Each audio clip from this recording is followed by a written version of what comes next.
Are you filled with fear, doubt, worry about the future of our country? Do you feel the urgency to act before it's too late? If yes, then this podcast is for you. It's time for us all to confront the critical issues threatening our nation's fabric, our democracy itself, irregardless of our political stance. If you're ready to face reality, handle the tough questions, and find real solutions, then here's your host, Debilyn Molineaux. Welcome to the Terrified Nation podcast. I'm your host, Debilyn Molineaux. Can we save it? Our nation? That's what we're exploring in this podcast series. And for me, the answer has always been yes, we can, and we must. Now, this show is where we explore alternatives to being afraid. And in the first 5 episodes, I offer this background framework. And I really highly recommend that you listen to those first 5 episodes because it provides a good foundation for not only how we got here, but how to get out of where we are to somewhere better. And we go on to interview guests and then have me come on and do these little vignettes, if you will, to help us move from, as a community, help us move from being angry or afraid or hopeless to become advocates for our nation so that we can live into the promise of our founders, dedicating a part of ourselves to a better future. Now, those of you who've listened for a while know that I like to start each show with a question that we'll explore together. Today's question is this: when we were children, were you as afraid of the Bogeyman as I was? Now, for thousands of years, parents have used this threat of a boogeyman to convince and persuade or even threaten their children into doing what the parents want them to do, to behave. And this fear of a boogeyman is really the fear of an unknown, unpredictable person or situation, or even an event that has been deeply embedded in each one of us. The unknown factor there is what makes it a boogeyman. And modern conflict profiteers are using this fear as part of their business model. Quite simply, our fear equates to their profit and their power. But what if we were to turn that situation inside out and upside down? How might we construct a boogeyman today? Well, let's get started. First of all, I want you to imagine a nice neighborhood. Maybe it's one where you live. And there are a few well-intentioned folks who really want to start a community garden. And within a few days of the proposal, half of the neighbors are in favor of this community garden and the other half are opposed. As neighbors begin lobbying neighbors to change their mind, the pro-garden group highlights how much they really want to grow their own food. And a small subset of them wants to start a garden-to-table dinner party. And a few others really want to sell produce at the local farmers market and make a few extra dollars. Great, lots of industry, lots of entrepreneurship there. The anti-garden group believes that a community garden is going to attract vagrants and wildlife. And when the pro group proposes a fence, the anti-group says, no, because a visible fence is going to decrease the attractiveness of our neighborhood and it's going to negatively impact our property values. So the neighbors are at loggerheads. Half of them want this community garden and half of them don't. And tensions are rising as people feel alternately stymied or bullied about a community garden. And one morning in this green space in the neighborhood where the community garden is proposed, a sign appears. And the sign reads, "Gardeners are destroying the neighborhood. They spread shit around." Well, initially the pro-garden group is kind of puzzled and slightly amused because gardeners are destroying a neighborhood. I mean, that's laughable. Although they do acknowledge that their fertilizer does contain the smelly material as claimed, they just kind of shrug it off.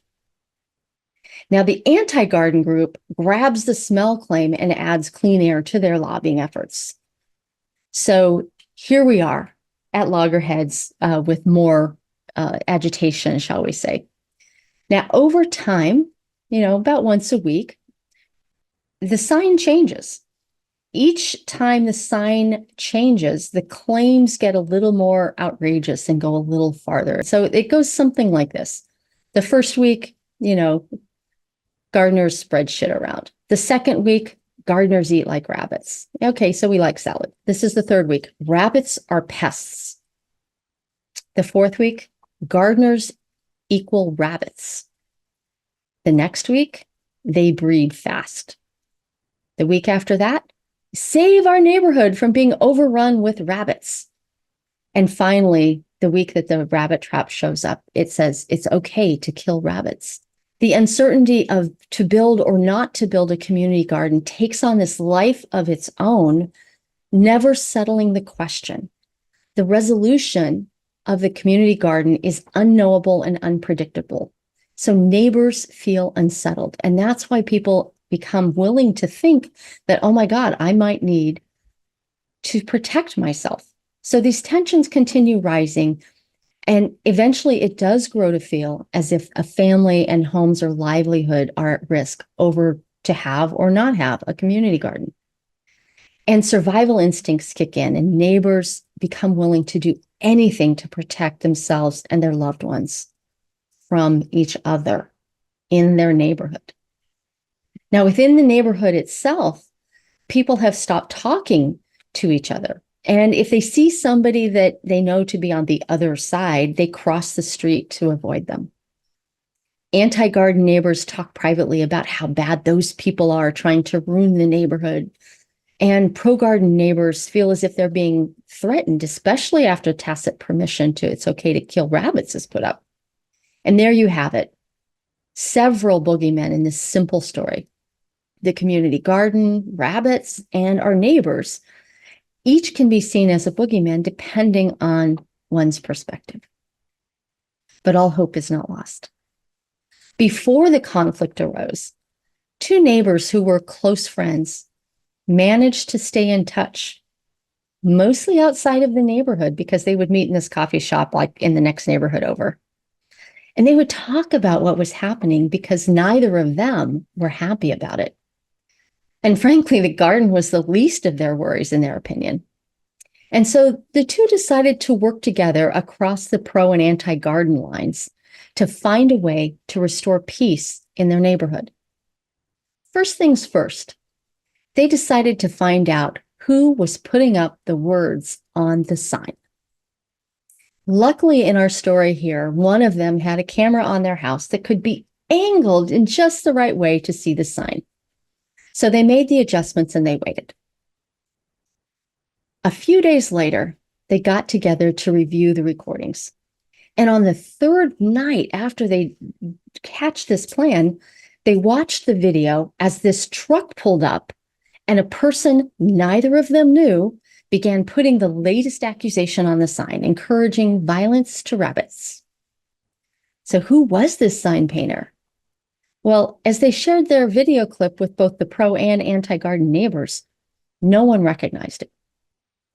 The sign person was a conflict profiteer, stirring up shit for the fun of it or the profit. And once exposed who was behind it, the sign really lost all influence within the neighborhood, and the conflict profiteer moved on. But the neighborhood still felt broken. Some neighbors were embarrassed about being duped, but they didn't really want to deal with the anger of their neighbors, and so these tensions remained. Now, the two friends who broke the spell of the conflict profiteer actually had a strategy beyond sharing the video. They hosted a series of dinner parties, and they intentionally mixed the pro and anti-garden crowds. The only rule for the dinner parties was that the topic of the community garden was off limits. And together they spent a year hosting and reweaving relationships within the neighborhood. Fast forward a year. As spring rolled around again, the topic of a community garden was approached again. and the same goals and the same concerns emerged. But this time, neighbors contacted their local community mediation center, and the mediator helped neighbors to reach a decision that everyone could accept. There are 350 community mediation centers around the United States. There's probably one in your neighborhood too. And I just want to say this short fable-like tale happens over and over again in real life.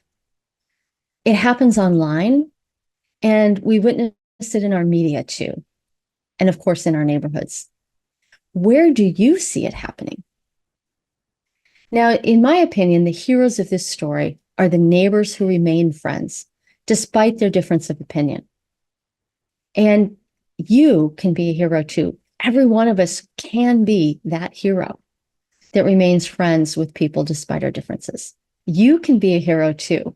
All of us can. Every year, thousands of events are planned during something called the National Week of Conversation. It happens usually in April, and this year in 2024, it's happening April 15th to the 21st.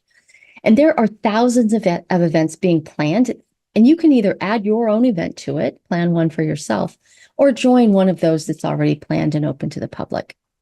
One of the special things that's happening this year is something called the Better Together Film Festival.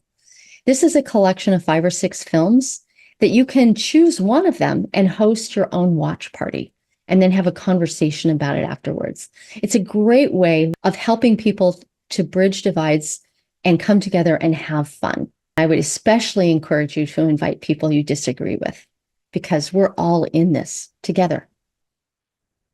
So I'm going to close this episode with 2 invitations for you. The first invitation is to participate in a national research project, sharing what you prefer for your own future. So far, the research is showing a lot of common ground in what we want. And if you would like to participate in this national research project, visit americanfuture.us and click on the self-interview button on the homepage. Now, the second invitation is to spend 5 minutes a day thinking about your preferred future, the one you just identified in the self-interview, and imagine how you will feel in that future when you already have achieved it, and then include or add in a little bit of awe and wonder. The reason is because neuroscience shows us that what we focus on most, we begin to subconsciously create. So the choice really is ours. We can actually co-create the future we prefer and not accept the dystopian options that the conflict profiteers benefit from. In closing today's show, I'd like to thank you, the listeners, for giving a damn about our nation. We may be a terrified nation today, but we can do better. We can divorce ourselves from the Bogeyman, the conflict profiteers. We can save the USA. Join me next time. So that's it for today's episode of Terrified Nation. Head on over to iTunes or wherever you listen and subscribe to the show. One lucky listener every single week who posts a review on iTunes will win a chance in the grand prize drawing to win a $15,000 private VIP day with Debilyn Molineaux herself. Be sure to head on over to terrifiednationpodcast.com and pick up a free copy of Debilyn's gift and join us on the next episode.